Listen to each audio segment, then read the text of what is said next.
Get into this further with a former Israeli forces spokesman, Doron Spiegelman. Doron, thank you so much for joining me. So the US president says he'll send Israel everything it needs to finish the job. What's your reaction to President Trump's statement and his threats to Hamas? Thank you for having me. Well, I can tell you if any country had 251 people taken hostage and 1,200 people slaughtered by an invasion from a terrorist army, they would want nothing more than to defeat that terrorist army and bring their hostages home, which is precisely what Israel has been trying to do since October 8th. And we've had ground campaigns on Gaza. We've tried to defeat Hamas. However, there have been limitations in arms that Israel's experienced, and to have the head of the most powerful country in the world recognize the absolute injustice that there are, as we're speaking, 59 people still beneath the ground, 24 of which are assumed to be alive, and say we will give you whatever means necessary to defeat these Hamas killers. It obviously falls on welcome ears in Israel. And I hope for most people around the world to understand the situation. I would hope, Leanne, that we would hear other world leaders say the same thing. It seems to simply be the right decision. Defeat evil, allow Israel to bring its people home, and make Hamas leave Gaza. By sending a so-called last warning, Hamas have actually responded and accused Trump of encouraging Israel to break the ceasefire deal. We know this is extremely fragile at the moment. What do you make of this? And is there a chance of this ceasefire breaking down and the war resuming? We've said from the very beginning, Israel cannot live with Hamas on our border. Any deal that would leave the Hamas terror regime that has attacked and killed thousands of Israelis, that has shattered and ruined the lives of the people of Gaza and destroyed Gaza completely.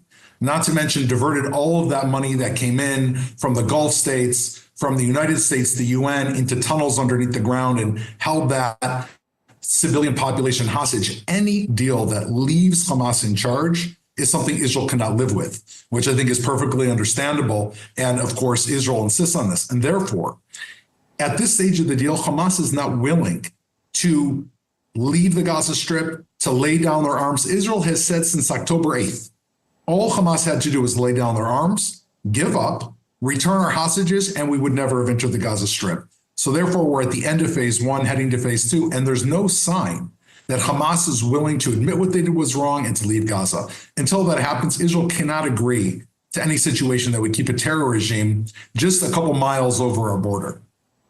Whilst all of this is actually happening, Israel is sending tanks into the West Bank, and this is happening for the first time in decades.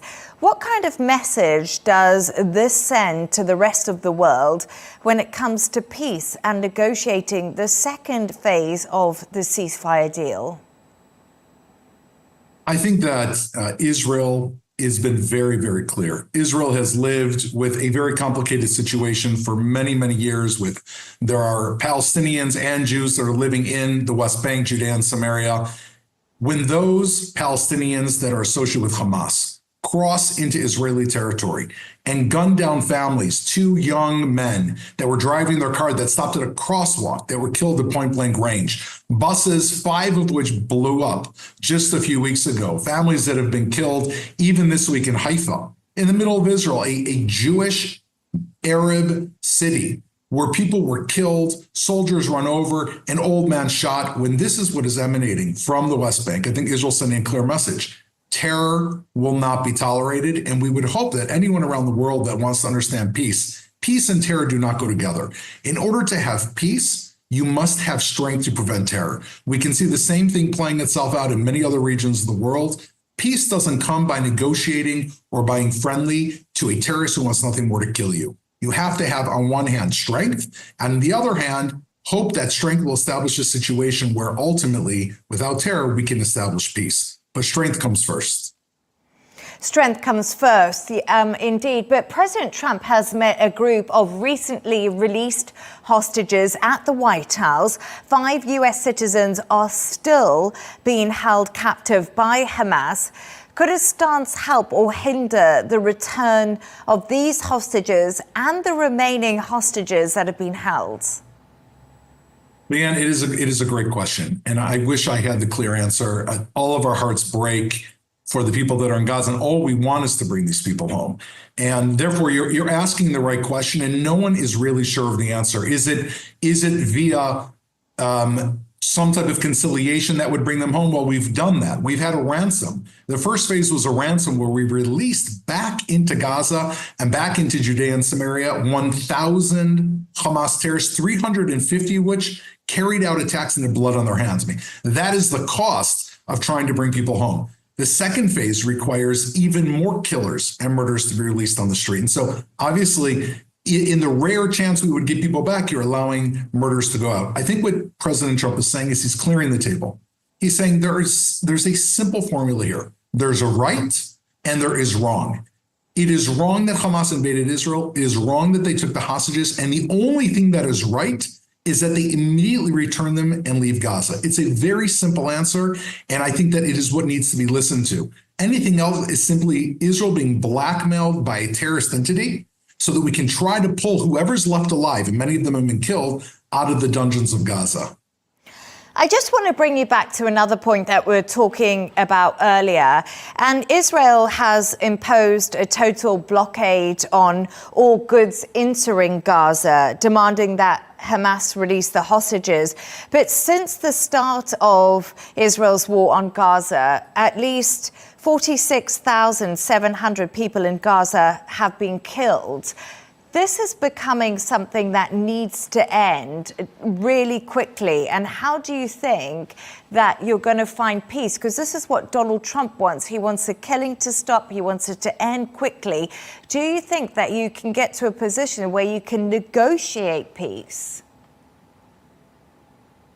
If negotiating peace means leaving in the same brutal, murderous regime called Hamas, that is responsible for killing Israelis and responsible for those 46,000 Gazans, at least half of whom, by the way, were terrorists, then it is absolutely impossible, because all we will do is leave the same terror entity inside Gaza that will carry out the exact same acts against Israel and terrorize the same Gazan people again. There is no quick fix here.